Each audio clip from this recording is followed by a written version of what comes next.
చేస్తానికి ట్రై చేసిన బెయిల్ ముందస్తు వచ్చేస్తుంది. ఎందుకంటే ఎక్కడా ఏమీ దొరకలా. వీళ్ళు అతని పేరు చెప్పారు, వీళ్ళు అతని పేరు చెప్పారు, ఒకళ్ళ పేరు ఒకళ్ళకి చెప్పారు. ఇప్పుడు ఫైనల్గా మిథున్ రెడ్డి, విజయసాయి రెడ్డి, రాజకేశ్ రెడ్డి వీళ్ళందరూ కలిసి జగన్ పేరు చెప్పాలి వీళ్ళు అనేది.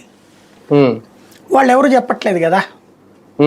వాళ్ళు వీళ్ళ పేరు చెప్పారు, వాళ్ళ పేరు చెప్పారు, వాళ్ళ పేరు చెప్పారని చాలా మందిని అరెస్ట్ చేశారు. చెప్పారు అన్నదాన్ని వ్యాలిడ్ కాదు. సరే ప్రాథమిక దశ కాబట్టి కోర్టులు ఈలోపు విచారించడానికి అడ్డం వస్తారేమో అని వదిలేసి ఉండొచ్చు. రేపు ఛార్జ్షీట్ వేసేయాలి. ఛార్జ్షీట్ టైంకి జగన్ని అరెస్ట్ చేయాలి. నిజంగా 17వ తారీఖు ఛార్జ్షీట్ అయిపోతున్నారు రాశారు వీళ్ళు. 17 ఛార్జ్షీట్ అంటే టైంకి ఏం లేదు. ఛార్జ్షీట్ మామూలుగా 90 రోజుల్లోపు వెయ్యాలా. కాకపోతే ఇక్కడ వీళ్ళు అట్టగేం లేదు కదా, మాకు ఇంకా కొంచెం చేస్తున్నాం అని చెప్పుకుంటూ సాగదీస్తారనమాట. దానివల్ల డిఫాల్ట్ బెయిల్ వచ్చేస్తుంది. 90 రోజులు దాటితే డిఫాల్ట్ బెయిల్ వచ్చేస్తుంది. 45 రోజులకి వేసేయాలి లెక్క ప్రకారం. 90 రోజులు ఫైనల్ డెడ్ అనమాట అక్కడ.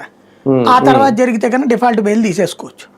కాబట్టి వీళ్ళు 17వ తారీఖు వేస్తారని వాళ్ళ ఈనాడు జ్యోతి రాసింది. కాబట్టి ఈ లోపుగా కీలకమైన వ్యక్తి జగనే అని రాసే ప్రయత్నం చేస్తున్నారు. మెయిన్ ఇక్కడ ఏం లేదు, వాళ్ళకి ఈ కేసు నిలవదన్న సంగతి తెలుసు.